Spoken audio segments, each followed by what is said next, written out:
Greetings, everybody. Welcome back to Chapter a Day. We are making our way through Louisa May Alcott's Little Women. We've been spending some time in Chapter 9, which is called Meg Goes to Vanity Fair. And in this part of the story, Meg has been spending a couple of weeks with the Moffat family, who has a lot more money than the March family does. And so she has just recently been all dolled up for a big fancy party. They dressed her not in her own clothes, which weren't quite fancy enough for everybody. And they got her far more dressed up than she is accustomed to being. And while she's at this party, she looks across the room and she has just spied her friend from home, their neighbor Laurie. Silly creatures, to put such thoughts into my head. I won't care for it or let it change me a bit, thought Meg, and rustled across the room to shake hands with her friend. I'm glad you came, for I was afraid you wouldn't, she said with her most grown-up air. Joe wanted me to come and tell her how you looked. So I did, answered Laurie, without turning his eyes upon her, though he half smiled at her maternal tone. What shall you tell her? Asked Meg, full of curiosity to know his opinion of her, yet feeling ill at ease with him for the first time. I shall say I didn't know you, for you look so grown up and unlike yourself. I'm quite afraid of you, he said, fumbling at his glove button. How absurd of you! The girls dressed me up for fun and I rather like it.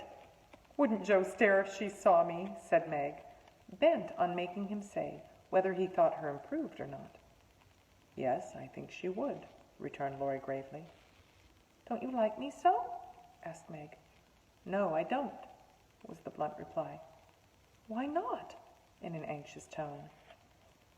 He glanced at her frizzled head, bare shoulders, and fantastically trimmed dress, with an expression that abashed her far more than his answer, which had not a particle of his usual politeness about it.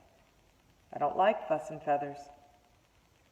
That was altogether too much from a lad younger than herself, and Meg walked away, saying petulantly, You are the rudest boy I ever saw. Feeling very much ruffled, she went and stood at a quiet window to cool her cheeks, for the tight dress gave her an uncomfortably brilliant color. As she stood there, Major Lincoln passed by, and a minute after she heard him saying to his mother, They are making a fool of that little girl.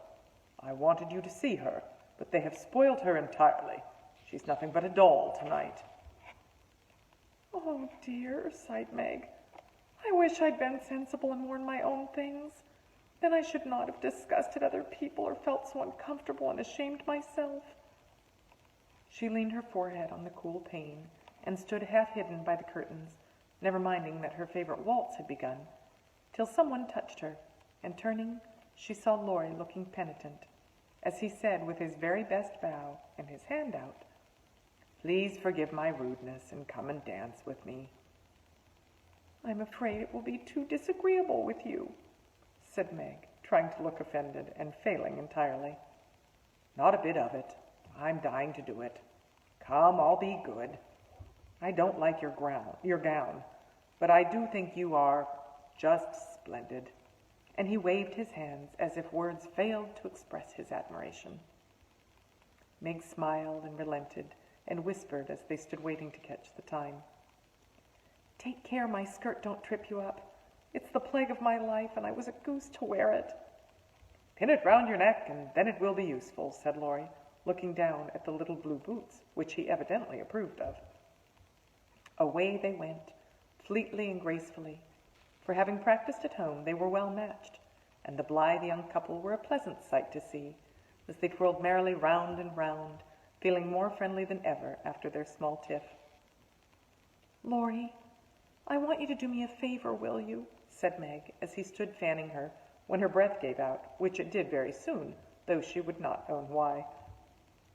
Won't I? Said Laurie with alacrity. Please don't tell them at home about my dress tonight. They won't understand the joke, and it will worry Mother. And why did you do it? Said Laurie's eyes so plainly that Meg hastily added, I shall tell them myself all about it, and fess to Mother how silly I've been. But I'd rather do it myself, so you'll not tell, will you? I give you my word I won't. Only what shall I say when they ask me?